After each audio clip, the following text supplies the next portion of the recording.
Madokachere mabuja tauya nadzo dzanyasi zuva rokugumisira mwedzi wa10,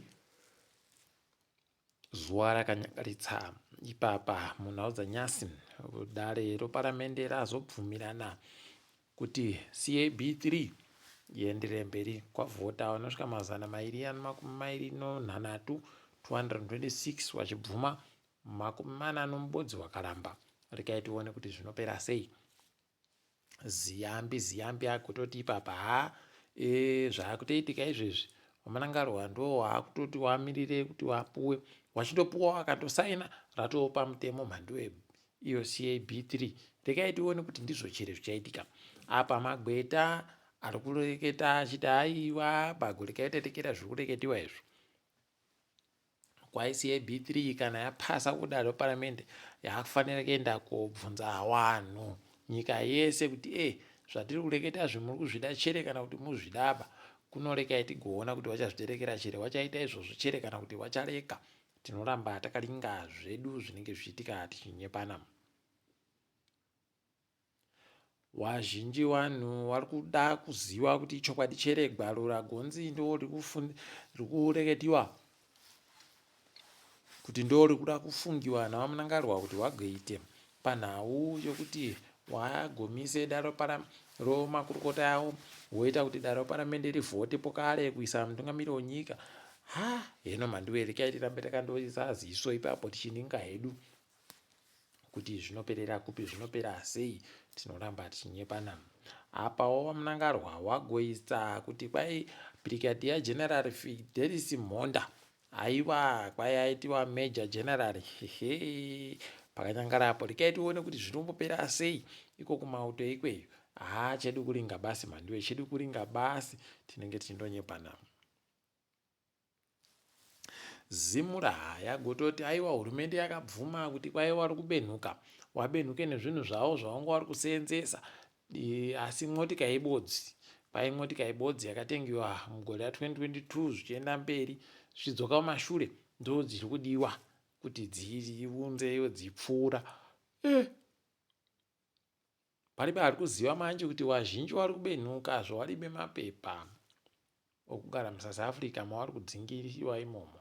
Zvichatekaira sei, zvichaperera kupi, zvichatekera sei. Ticharamba takaringa hedu kuti zvinenge zvichikuoneka chere kana kuti hurumende yagototi vanhu vedu tiri kuwada fani.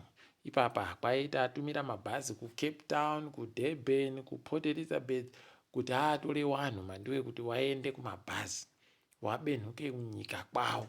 Tikati aiwa kana madando aiwa zvesvino koka iyo mabhazi yacho yatonzi aiwa akabhadhariwa mari nohurumende. Nozuro uno takanyepiwa kuti kwai kuno mabhazi akapuwa mari miriyoni natagwirei kuti aende kotora vanhu. Chokwadi nomanyepo heno mhandiwe. Ipapa tiri kufara kutoti kwai Sikandaraza agototi kwai kakusunya kuita mabotso. Ipapa rekai tione mhandiwe, atinda kutotumira kureketa kuno matsaga oupfu 200 kuti aende kuBeitbridge kobatsira hama dzedu dziri kubenhuka nekutoti dziri kusaya kuti dziri kutekaira sei, dzakushaya chokujaha ipo paBeitbridge pazambukopo nokuwanditsa kwawo. Iyo kwai vanhu vanosvika zviuru 35,000 35,000 pachirungu wakabenuka wega kubva munyika yeSouth Africa. Ukuwo zviuru 4,450 4,795 pachirungu kwai ndo wakabatsiriwa vanhu hurumende kubenhuka kwacho. Tikati aiwa zviri nani, itai zvakadando. Rekai tione kuti zvinoperera kupi.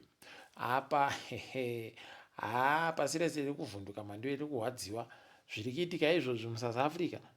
Zvagotoita kutoti waimbi womuSouth Africa wanga wajaira kunota mari kwese kwese pamuAfrica muno, paribe waakunzi chimbomirai ikweyo. Wanga watonzi waripo wabva wanzi imbomirai. kuZimbabwe newatatu chaiyo kusanganisira ana Mafikizolo wese wambonzi imbomirai. Makadando tione kuti muda kumboita sei kunyika kwenyu ikweyo. Rekai tione mhandiwe kuti zvinosvika papi. Tikundosvira kuti dai zvachinja. Vanhu vanofunda pachikoro choUZ waita kuita kuchema. Kureketa kuno kwai kuno mwoto wagwarasha nzvimbo yavanogara ikoko Avondale pakanyangara mhanduwe, pakanyangaritsa. Rekai tione zvedu kupera kwacho kuti ndokupi tinoramba takaringa. Apa kuno mumwe murume wekuHarare gonzi akabatiwa kuti ndiye ari kuita basa rekutora vanhu vachienda kuhondo yekuRussia, achitora vanhu vazvisiri pamutemo. Agonzi anovairi mhanduwe waagendesa. Rekai tione ipapo kuti zvinoperera kupi tinoramba takaringa. Kanzuru yeguta roMurehwa iri kudadisa yagototi komana vanhu uyai mubhadhare mari dzechikwereti dzamunadzo, mukandobhadhara tobva takuitai kuti muhwine, munokona kutohwina masora nokuhwina zvimwe zvakawanda wanda. Tikati rekai tione kuti zvinoita sei ipapo. Zimbabwe cricket yahwina mutambo paitamba noBangladesh. Yaita kuikwapura mhanduwe, kuikwapura kusvinu chaiko tikati aiwa makona weBangladesh watadza, wabuditsiwa kairi mhanduwe. Wachibva wapera wakati aiwa zvapera izvi. Tikati aiwa aya ndiwo makorokoto chaiwo. Rekai tiringe dziri kuitika pasi rese muSouth Africa imomo. Hurumende yeko yagototi vanhu vedu varatidzira zviribe kana kuvhiringana kana kudidi. Imi nezvamaona mese maringa mese mukatoona zviri kuitika mhanduwe. Apa kwai zvaitika zvakanaka zviribe kana manyongori. Varume idihwi. Rekai tirambe zvedu tichiona. Ipapa hakuna vanhu vazhinji chaivo wapfa, vamwe wakuwadziwa munzvimbo dzakawanda dzikatoriwa zvinhu imo muSouth Africa. Apa zvaakubata wese kunana Soweto kuku kwakundonzi wese, kuJimmiston kwakundonzi wese andori kunze kwenyika basi. Ibvo wandouya tibva tandokubuditsa wega uchienda wega. Kwakuendesiwa kumapurisa. Kohoko naye wakomana. Zvamaimboti tiri kuda basi waribe mapepa. Zvino zvatokunyepa wototi pakaita kunyangariwa chaiko. Rekai tione zvedu kwazvinoperera. Apa nyika zhinji dzomuAfrica dzati rekai tichengetedze upenyu hwavanhu vedu. Wakomana uyai tikuendesei mubenhuke kumusha. Rekai tione zvedu kuti zvinoperera kupi. Ticharamba takaringa. Iwo waramaposta nozuro uno wagenge zvavo vari kusangana nayo madatsunya ari kuita basa rekuti vanhu kwainga tiite zvekuratidzira iwawo. Paribe chizvino. Rekai tirambe tichiona kuti inopera sei. Iko kuCape Town kwaika iye uyu Chidima akazobenhuka kuSouth Africa pokare. Hakuna kutonzi ada kubenhutsiwa mhanduwe zvoginya chaizvo nodare. Rekai tione kuti anoiburika chere iyoyi kana kuti anobva yanyudzira. Inoita kumunyudza chaiko. Tinoramba takaringa. Nyika yeDRC kwaiati aiwa tiri kudaba vanhu vanoungana nokuti chirwere cheibhora chiri kunyanya muguta roKinshasa. Painga pasayikana mubodzi vanoita zvekuungana. Idihwi. Rekai tione kuti zvinoenda nokupi. Nyika yeMalawi iri kusaya kuti kuno kohoko chii chiri kuitika, nokuti mutungamiriri wenyika ikweyo anga atorimo zvake muSouth Africa mumu ari kunakirwa mhando achipfadaya.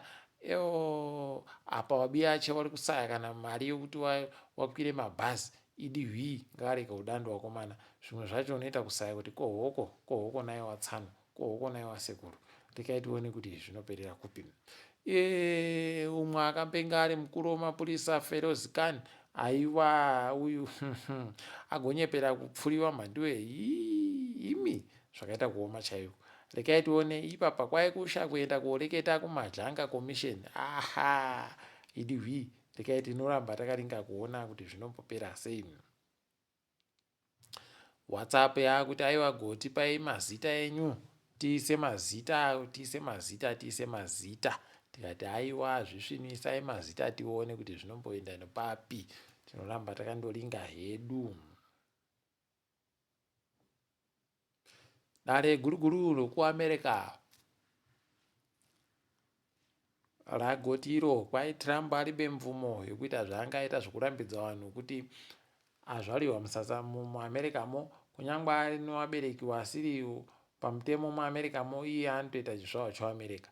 tikaitione hedu kuti zvinomboenda nopapi nekuti pakaita kunyangaridza.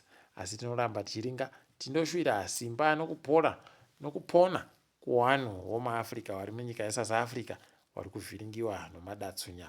Tinoramba tichiringa tichinyepana hedu kwazvinenge zvichiperera kuti ndokupi. Takadaro ipapo tagumira pano manduwe, ndini wenyu Mhanduwe Onhau.